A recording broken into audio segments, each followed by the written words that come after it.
There are 70 million young eligible voters, the largest and most diverse generation in our country's history. We have the power to shape our country and communities, but we need all of us. To see freedom clocking 2-hour waits. Vote anyway.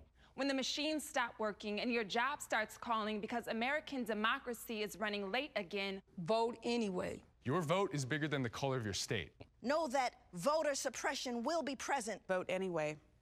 You will be discouraged. Vote anyway. Tuesday will be imperfect. Vote anyway. Cast your promise. Cast your promise. Cast your vote. Cast your vote. But vote.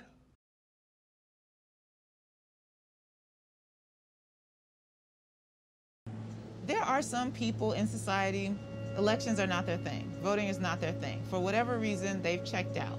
Probably because these systems that we have in place don't work for them. You know, there's a circumstance where people go and vote religiously, consistently, but I'm still only making $8 an hour. I'm still having to work 2 and 3 jobs to keep food on the table. I spent 3 or 4 hours in line so that my voice could be heard.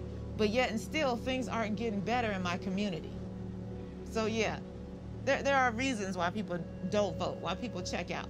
And a lot of that is caused by these systems, and this is intentional. It depends on if you are voting in person or if you're voting by mail. So in person is just bound to be clogged up because I do kind of live in a borderline impoverished community. So there's not as many polling places that are open. And so the ones that are open is like 2-hour, 3-hour wait. But if you do it through mail, the only issue is for a while they had taken the mailboxes out, like the post office, like from the front of them, and like they didn't replace it for a while. So people were just like trying to like put their mail and stuff in, and I guess that they just weren't.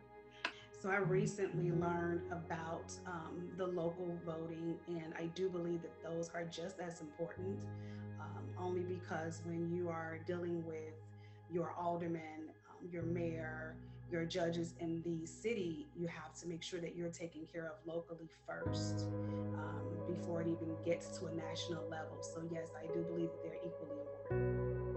It has to be more so like we vote and more, it can't just be like, oh, we voted and we're done. Our job is done.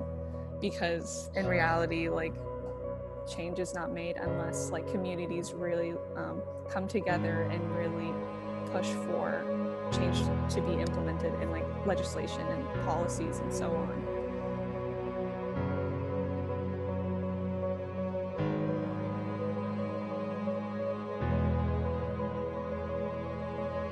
We can now project that former Vice President Joe Biden has been elected President of the United States. He is President-elect Joseph Robinette Biden at 77 years old. I pledge to be a president who seeks not to divide, but unify. Who doesn't see red states and blue states, only sees the United States. God love you all. May God bless America, and may God protect our church. Thank you, thank you, thank you. Look, let me be clear also. I'm not banning fracking in Pennsylvania or anywhere else. And I'm going to protect Pennsylvania jobs, period. There's not a racist bone in my body. I've been involved in civil rights my whole career. You cannot go to a 7-Eleven or a Dunkin' Donuts unless you have a slight Indian accent. I'm not joking. Not the first sort of mainstream African American who is articulate and bright and clean and a nice-looking guy. I mean, that's a story. When you have mainline candidates that turn around and say that there's nothing off the table with respect to Iran, that's code for using nukes, nuclear devices. I got to tell you, I'm President of the United States. There will be no preemptive wars with nuclear devices. To my mind, it's immoral, and it's been immoral for the last 50 years as part of American foreign policy.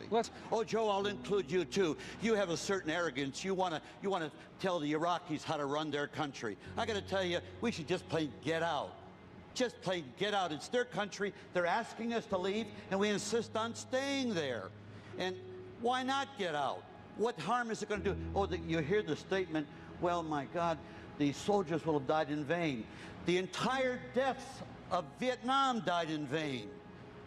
And they're dying in vain right this very second. You know what's worse than a soldier dying in vain? Is more soldiers dying in vain. That's what's worse. I hope for fundamental change with Biden, but the thing is like he's a fairly moderate liberal candidate, and I think fundamental change will really just depend on us as American citizens to hold him accountable as the president. I feel like it's really up to people to really like push and pressure, put the pressure on candidates and on the government officials and Biden to actually make the change that we want.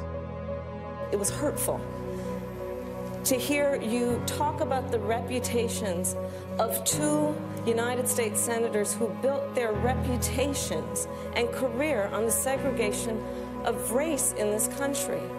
And it was not only that, but you also worked with them to oppose busing.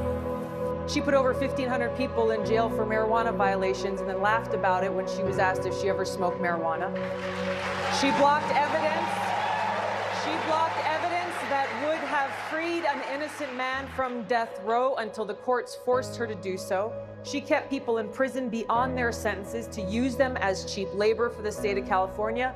And she fought to keep cash bail system in place that impacts poor people in the worst kind of way. My dad is telling me that she will probably try to do a lot of like stuff for show instead of holding herself accountable to that big fact. I think there may be a chance if he can convince or persuade Kamala Harris to do the same thing. But on her own, definitely not. Maybe with the push and pressure of the American people, but definitely not on her own. And it's interesting that you bring up the fact that like both parties are at fault in, you know, perpetuating, you know, the prison industrial complex and really not catering to, you know, immigrants or the Black community or any other like marginalized communities.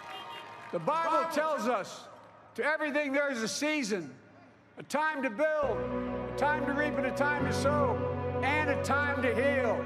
This is the time to heal in America.